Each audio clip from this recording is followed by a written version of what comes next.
PSL का सुल्तान presented by Claire, powered by sunset में आपको खुशामदीद। मैं हूँ आपकी होस्ट हिना सलमान। व्यूअर्स, आज जो मैच होने वाला है वो है रवायती हरीफों के दरमियान। वो रवायती हरीफ कौन है? वो हैं कराची किंग्स और लाहौर कलंदर्स। हमेशा से ही जो शायकीन क्रिकेट की नज़रें उन पर लगी होती हैं। ये कहा जाता है कि किसका पलड़ा भारी रहेगा, और दोनों जो सूबे हैं, दोनों जो शहर हैं, उनके जो कहते हैं ना अवाम है वो भरपूर ना सिर्फ साथ देती है बल्कि एक उनमें जोशो खरोश पैदा होता है, एक ऐसा माहौल पैदा होता है जो कि कभी इंडिया पाकिस्तान के मैच में हम देखते थे। तो रवायती हरीफ हैं किंग्स कराची और है लाहौर कलंदर्स।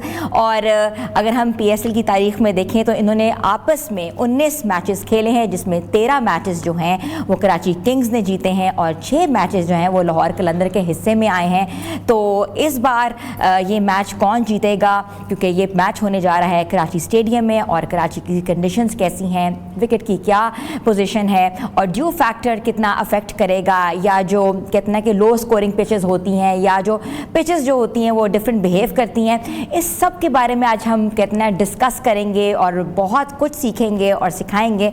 और हमें जो सीखने का मरहला है, हम कैसे सीखते हैं, हमारे जो क्रिकेट एक्सपर्ट हैं कहते हैं ना कि उनका कोई भी उनके साथ उनकी शान के साथ नहीं है, because he tells so much good about the cricket, और एक्सपर्ट हैं और कहते हैं फॉर्मर टेस्ट क्रिकेटर भी हैं।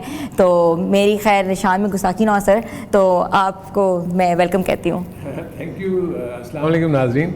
आई थिंक बस एक क्रिकेटर की हद तक की हैं आप। माशाल्लाह काफ़ी इंट्रोडक्शन में बहुत ज़्यादा चीज़ें कह जाती हैं मेरे बारे में, लेकिन ठीक है, एक स्टूडेंट होता है जैसे क्रिकेट का, मैं भी उसी किस्म का एक स्टूडेंट हूँ, ऑब्ज़र्व करता हूँ काफ़ी चीज़ें। और क्योंकि इतना अर्सा क्रिकेट के साथ गुजार दिया, एडमिनिस्ट्रेशन में भी, कोचिंग में भी और बहुत सारी चीज़ों में, तो फिर सेलेक्टर भी रहा, तो इसलिए काफ़ी चीज़ें जो हैं आइडिया हो जाता है कि जो अगर दो टीमें खेल रही हैं उनका तवाज़ुन कैसा होगा और वो पिचेस कैसे बिहेव करेंगी, टॉस जीत के कौन क्या करेगा, या बॉलर्स कौन से हैं कौन से नहीं हैं, बैटर्स कौन से अच्छे हैं कौन से नहीं हैं। सो अपने नाजरीन के लिए हम कुछ ना कुछ तो चीज़ें बतानी है। हारून रशीद साहब, you have served for like 13 years almost, और बीइंग अ चीफ सेलेक्टर, और आपके पास टेस्ट कैप भी है। ये मुझे बताएं कि आपने हमेशा से जब देखा PSL के हमने टूर्नामेंट देखे हैं, कराची लाहौर की जब बारी आती है तो इंथुजियाज़म क्यों डिफरेंट हो जाता है? दो सूबे, दो शहर, दो ऐसे कहते हैं ना कि डिफरेंसेस क्रिएट हो जाते हैं, क्यों? देखिए, एक्चुअली होता डिफरेंसेस तो मैं इसको नहीं कहूँगा, मैं इसको हेल्थी राइवलरी कहूँगा। यू नो, क्योंकि दोनों एक दूसरे के ऊपर सबकत ले जाने की कोशिश करते हैं। उसका रीज़न ये है कि अगर आपको मैं पीछे अगर पास में लेके जाऊँगा तो क्रिकेट या कोई भी स्पोर्ट बहुत ज़्यादा फैली हुई नहीं थी मुख्तलिफ शहरों में।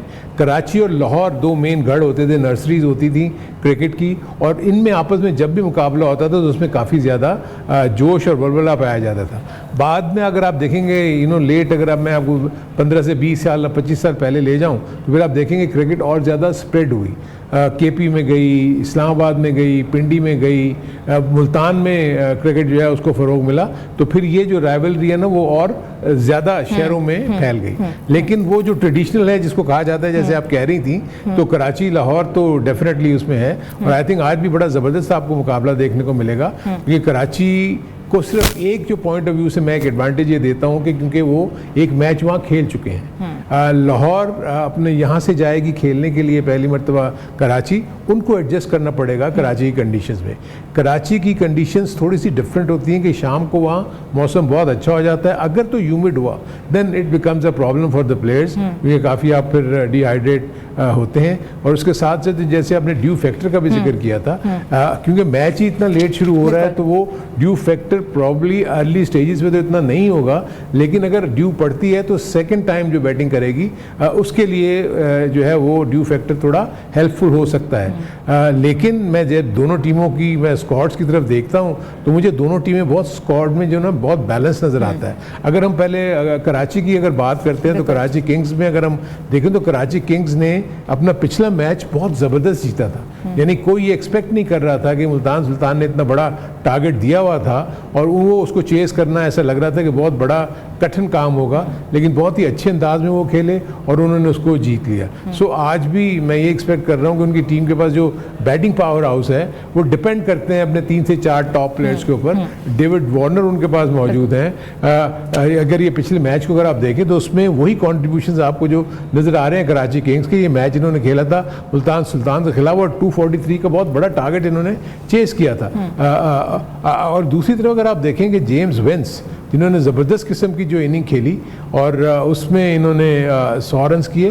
खुशदिल शाह ने अच्छा चिप इन किया और उसके बाद आप अगर देखेंगे टिम साइफर्ट ने एक बड़ा अच्छा स्टार्ट दिया था। आई थिंक इसमें थोड़ा सा वो कुछ गड़बड़ है। मुल्तान सुल्तान को ये 243 दिखा रहे हैं और इसका 236। तो लेकिन आई थिंक ये वो जो 3 या 4 बैटर्स हैं जिसमें हमने वार्नर का आपको इसमें नाम नज़र नहीं आया, तो ये वार्नर के होने से आप ये देखेंगे कि अगर आप ये स्क्वाड में देखते हैं तो शान मसूद भी इनके पास मौजूद हैं जो कि उन्होंने रन्स नहीं बनाए थे। अरफात मिनास ऑलराउंडर हैं, इरफान नियाजी अच्छे बैटर हैं, अब्बास आफरीदी, हसन अली, एडम मिलने और फवाद अली ये जो है ये वो बॉलर्स की लिस्ट में आते हैं। सो इनमें से अगर वो किसी को चेंज करना भी चाहेंगे तो मैं देखता हूँ कि क्योंकि विनिंग कॉम्बिनेशन है उसको शायद ना चेंज करें।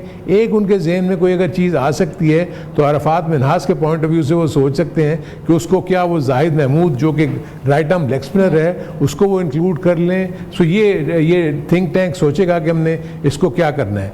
लेकिन दूसरी तरफ अगर आप लाहौर कलंदर्स को अगर आप देखते हैं तो लाहौर कलंदर्स ने भी जो अपना पिछला मैच जो है वो बहुत ही अच्छे और उम्दा अंदाज में जीता। उनके स्क्वाड को अगर आप नज़र डालें तो मोहम्मद नईम एक मुझे वीक लिंक अभी नज़र आ रहे हैं क्योंकि ये अब आई डोंट नो कि इमर्जिंग कैटेगरी में ही खेल रहे होंगे। फ़खर जमान, अब्दुल्ला शफीक, डेरिल मिचेल और सैम बिलिंग्स और सिकंदर रजा, ये 5 पावर हाउस है बैटिंग के जिस पे ये डिपेंड कर रहे होंगे कि 2 से 3 कंट्रीब्यूशन इन 5 में से कोई अच्छा दे दे और उसके बाद वो फिर ये इसको अगर पहले बैटिंग करते हैं तो एक 220 प्लस के ऊपर जाने की कोशिश करें क्योंकि कराची की पिच अच्छी होगी। और अगर आप उसकी बॉलिंग की तरफ डालते हैं तो उसमें शाहीन आफरीदी, हारिस रऊफ़, जहादात खान, रिशाद हुसैन जिन्होंने 3 आउट किए, फिर आसिफ आफरीदी। सो ये वो प्लेयर्स हैं। इसमें मुझे सिर्फ एक चीज़ ऐसी नज़र आ रही है कि अगर ये कोई चेंज करना चाहें तो वो अगर मोहम्मद नईम किस कैटेगरी में खेल रहे हैं मुझे आइडिया नहीं है। मोहम्मद अखलाक इनके पास एक ऐसे प्लेयर हैं और आसिफ अली, यानी 2 ज़बरदस्त किस्म के स्ट्रोक मेकर्स हैं। इनमें से कोई एक प्लेयर जो है वो अगर मोहम्मद नईम की जगह पे खेल सकता है अगर वो उस कैटेगरी में है, क्योंकि एक इमर्जिंग प्लेयर तुमको खिलाना ही खिलाना है। अगर मोहम्मद नईम इमर्जिंग कैटेगरी में है तो प्रॉब्ली ये इसको रिप्लेस नहीं कर सकेंगे। कौशल परेरा जो है वो भी बड़ी ज़बरदस्त किस्म की बैटिंग करते हुए नज़र आए हैं, 1-2 उन्होंने छोटी इनिंग्स खेली हैं। तो इसलिए मुझे सिर्फ लगता ही है कि मोहम्मद नईम के ऊपर मुझे क्वेश्चन मार्क है अगर वो रिप्लेस हुए, क्योंकि इसमें एक चीज़ ये है कि अखलाक विकेट कीपर बैट्समैन है। सो विकेट कीपर बैट्समैन अगर जगह लेता है तो फिर सैम बिलिंग जो है वो फील्डिंग बड़ी अच्छी करते हैं। सो सैम बिलिंग जो है वो फील्डिंग भी कर सकते हैं तो उनके पास ऑप्शन है। देन आसिफ अली एक ट्राइड एंड टेस्टेड हॉर्स हैं, डिलीवर अब तक ऐसा नहीं किया, लेकिन यस उनमें कैपेसिटी है, कैपेबिलिटी है कि वो हिट आउट करके बड़े रन्स बना सकते हैं। तो मेरे अपने नज़दीक ये वो स्क्वाड में जो मुझे बैलेंस नज़र आ रहा है इसमें बड़ा तगड़ा मुकाबला होने जा रहा है। सो इसलिए मैं किसी एक को ये नहीं कहूँगा कि कि ये फेवरेट है, ये नहीं है। दोनों टीमें बैलेंस्ड है एक दूसरे को, और अपनी फेवरेट आप भी हैं, हमारी भी फेवरेट है। सर हम बात कर रहे थे लाहौर कलंदर स्क्वाड की, तो ये मुझे बताएं how great is to see Fakhar Zaman back in form. देखिए किसी भी टीम के लिए जो उनके मेन की प्लेयर्स होते हैं, देखें हर टीम के पास 4 से 5 या 6 प्लेयर्स में से 3 या 4 ऐसे प्लेयर्स होते हैं जिनको वो कहते हैं कि जी ये मैचेस हमें जिता सकते हैं। अगर बॉलिंग की तरफ देखते हैं तो उनके पास शाहीन आफरीदी हैं, अगर आप देखते हैं लाहौर में अगर हारिस रऊफ़ हैं, इसी तरह अगर आप बैटिंग में देखते हैं जैसे आपने फ़खर जमान का जिक्र किया, फॉर्म में वापस आए हैं, बड़ी देर के बाद वापस क्रिकेट में आए। बिलिंग ने नीचे बड़ी ज़बरदस्त इनिंग खेली, वो फॉर्म में है। मिचेल भी टच में नज़र आ रहे हैं। सो एज सच उन्हें कोई इतना इशू है नहीं, लेकिन कराची की बॉलिंग को कैसे टैकल करते हैं क्योंकि वहाँ की पिच बड़ी अच्छी होती है बैटिंग के लिए। कुछ थोड़ा सा वक्त गुजारना पड़ेगा फर्स्ट 6 ओवर्स में, लेकिन ये भी नहीं कि बिल्कुल ही वॉक डाउन हो जाए। सिर्फ पिच का आइडिया लेना है, बाउंस का आइडिया लेना है और मूवमेंट का आइडिया लेना है अगर आप पहले बैटिंग करते हैं। जब आप पहले बैटिंग नहीं करते तो आपको फील्डिंग में अंदाज़ा हो जाता है कि पिच का बिहेवियर कैसा होगा और ये कैसे खेल रही है। सो सेकंड बैटिंग में तो इतना इशू नहीं होता, फर्स्ट बैटिंग में इशू होता है। सो मेरे लगता है कि लाहौर की टीम और कराची की टीम आज क्राउड को ज़रूर होना चाहिए मैदान में, ताकि वो मैच बड़ा अच्छा देखे। हम क्राउड के बारे में बात करेंगे, मगर ये मुझे बताएं कि एक सेइंग है कि लाहौर कलंदर्स कभी अर्श पे होती है तो कभी फर्श पे होती है, they are very unpredictables, so do you regard in this?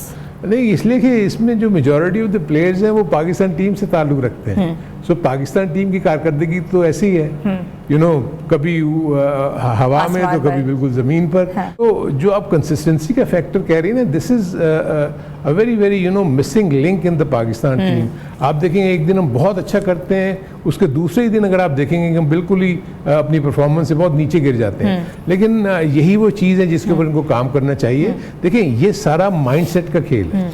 You know, अगर आपने एक मैच जीत लिया तो हमारे यहाँ एक टेंडेंसी है कि जब हम मैच जीत जाते हैं तो हम थोड़ा सा रिलैक्स कर जाते हैं। हम ये भूल जाते हैं कि ये मैच हो गया, ख़त्म हो गया, हमने जीत लिया, ये हिस्ट्री बुक्स में चला गया, अगला दिन एक नया दिन है। सो हमने उसके लिए तैयारी करनी है। ये नहीं कि हम इस जीत को लेके आगे चले जाएं, जी हम जीते में ये भी जीत लेंगे। नो, क्योंकि आपके सामने नई टीम आ रही है, वो भी एक मजबूत टीम है। तो आपने उसी अंदाज में उनके साथ मुकाबला करना है जैसे एक प्रोफेशनल वे में होता है कि हमने नए दिन का आगाज करना है, दोनों टीमों के लिए नया दिन है। अब कराची अगर इसी बात पे रह जाएगी कि जब हमने मुल्तान सुल्तान का बहुत बड़ा टारगेट चेस कर लिया, तो आई थिंक वो उसके ऊपर नहीं जीत सकते। उनको आज मैच खेलना पड़ेगा, रन्स बनाने पड़ेंगे या रन्स चेस करने पड़ेंगे। सो ये it is going to be very interesting. I think over जो शैडो हो जाते हैं, कॉन्फिडेंस भी उनका यू नो समटाइम्स शेक हो जाता है। देखिए, हाँ, देखिए मसला ये कि जब आप जीत के आते हैं तो आपका कॉन्फिडेंस हाई होता है, लेकिन उस कॉन्फिडेंस को आपको मेथोडिकल वे में इस्तेमाल करना है। यू नो, ओवर कॉन्फिडेंट होकर, जैसे हमने कोयटा ग्लैडिएटर्स को देखा,